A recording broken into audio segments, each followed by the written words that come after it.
Hello friends, welcome to Zana's Recipes. இன்னைக்கு நம்ம சூப்பரா சக்கரை வியாதிக்காரங்களுக்கு ஒரு அருமையான ஒரு பொரியல் அல்லது ஒரு கூட்டு எப்படி பண்றதுன்னு பார்க்கலாங்க. சுண்டக்காவை வச்சு ஒரு பருப்பு கூட்டு பார்க்கலாம். அதுக்கு முதல்ல கடாயில எண்ணெய் ஊத்தி காய வச்சுக்கோங்க. இதுக்கு காரம் காஞ்ச மிளகாயோட காரம் தான். கடுகு உளுந்து கொஞ்சமா காரத்துக்கு காஞ்ச மிளகா போட்டு பொரிய விடுங்க. கருவேப்பிலை சேர்த்துக்கலாம். வெங்காயம் ஒரு பெரிய வெங்காயத்தை நறுக்கி வச்சுக்கோங்க. அதை சேர்த்துக்கலாம். நல்லா கிண்டி விடுங்க.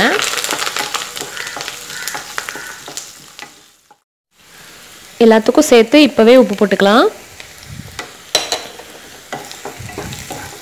நல்ல டேஸ்ட்டாக இருக்குங்க. சுகர் பேஷண்ட் இது சாப்பிட்டாங்கன்னா நல்லா கண்ட்ரோல் பண்ணும். இப்போது அடுத்து தக்காளி போட்டுக்கோங்க. தக்காளி 2 பெரிய தக்காளி.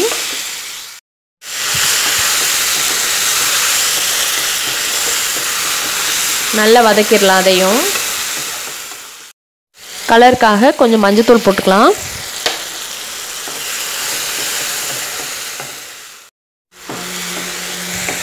தக்காளி வெங்காயம் எல்லாமே நல்லா வதங்கிருச்சு. இப்போ சுண்டக்காவை சேர்த்துக்கலாம். சுண்டக்காவை பாதி பாதியாக நறுக்கணுங்க. அதை சேர்த்துக்கலாம்.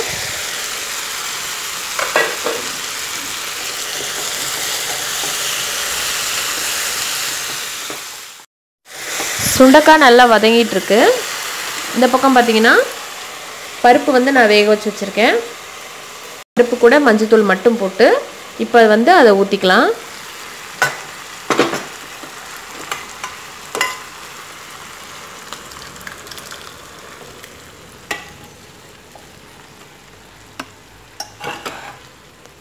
அதை நல்லா கிண்டி விட்டுருங்க. ரொம்ப ரொம்ப டேஸ்ட்டாக இருக்கும்.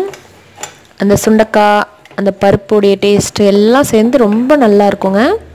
கண்டிப்பாக செஞ்சு பாருங்கள்.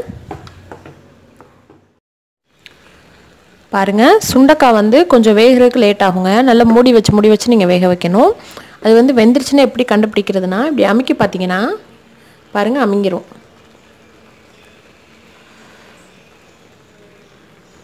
இப்போ நல்லா வெந்துருச்சு. இதை ஆஃப் பண்ணிக்கலாம்.